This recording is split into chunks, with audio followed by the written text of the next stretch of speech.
ఈ దినవాక్య ధ్యానాంశం, చెప్పవద్దు మోసపోయానని. కొంతమంది సహోదరులు, అన్నా ఫలానా అబ్బాయి నన్ను మోసం చేశాడు, నన్ను మాయ చేశాడని ఏడుస్తూ ఉంటారు. సహోదరి, ఒక విషయం గమనించండి. మీరు ఒక హ్యాండ్ బ్యాగ్ పట్టుకుని ఒక బస్సులో ప్రయాణం చేస్తూ ఉన్నారు. ఒక దొంగ మీకు తెలియకుండా మీ బ్యాగ్లో ఉన్న విలువైన వస్తువులు తీసుకున్నాడు అనుకుందాం. అనగా మీ కళ్ళు కప్పి మీరు గ్రహించకుండా మాయ చేసి దొంగతనం చేయటం, ఇది మోసం. అనగా మనకు తెలియకుండా జరిగేది మోసం. కానీ కావాలనే అవకాశం ఇస్తే అది మోసం కానే కాదు.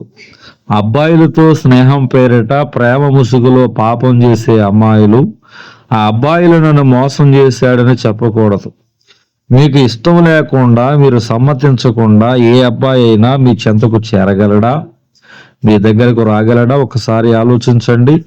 పాపిష్టి వానితో బైక్ మీద తిరుగుతూ, మూవీస్కి వెళుతూ, రాత్రి 11 అయిన వానితోనే సమయం గడుపుతుంటే, చీకటిలో కూర్చునే ప్రయత్నం చేస్తుంటే నీ ఉద్దేశం క్లియర్గా కనిపిస్తుంది. ఎంత సమయమైనా, ఎక్కడికి వెళ్ళినా, ఏమి చేసినా పర్వాలేదని నువ్వు ఇండైరెక్ట్గా వానికి చెప్తున్నావు. వాడు దానినే ఆసరాగా తీసుకొని పాపం చేసే ప్రయత్నం చేస్తాడు.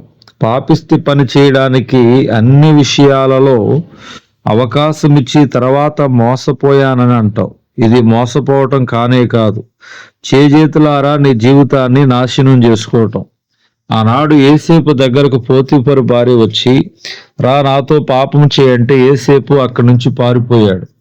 కారణము, అతని హృదయములో ఆ ఆలోచన, ఆ బుద్ధి లేదు. ఆదికాండం 39:12.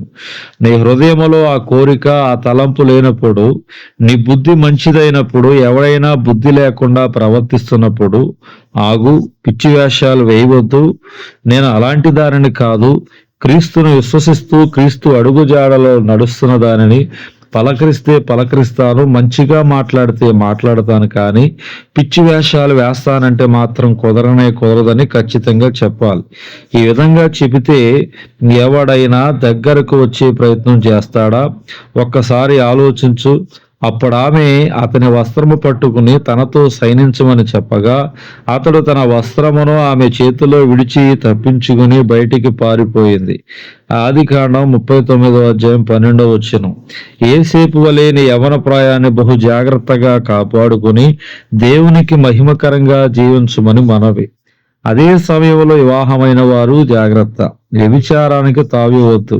యేసేపును శోధించింది, పాపములోనికి లాగాలని ప్రయత్నించింది ఓ వివాహిత. ఆనాడు దావీదు పాపం చేసింది, వ్యభిచరించింది కూడా వివాహమైన పరాయి వాని భార్యతోనే. జాగ్రత్త భార్యాభర్తలు, మీ శరీరం దేవుని ఆలయం అని మర్చిపోకండి. భార్య లేదని, భర్త దూరంగా ఉన్నాడని పాపానికి తావిస్తే దానికి తగిన మూల్యం చెల్లించక తప్పదు. దావీదు, నీవు చేసిన పాపం బట్టి నీ బిడ్డ చచ్చును. 2 సమూయేలు గ్రంథం 12:15. ఈ కార్యం వలన యెహోవాను దూషించుటకు ఆయన శత్రువులకు నువ్వు గొప్ప హేతువు కలగజేసితివి గనుక నీకు పుట్టిన బిడ్డ నిశ్చయముగా చచ్చునని దావీదుతో చెప్పి తన ఇంటికి వెళ్ళును.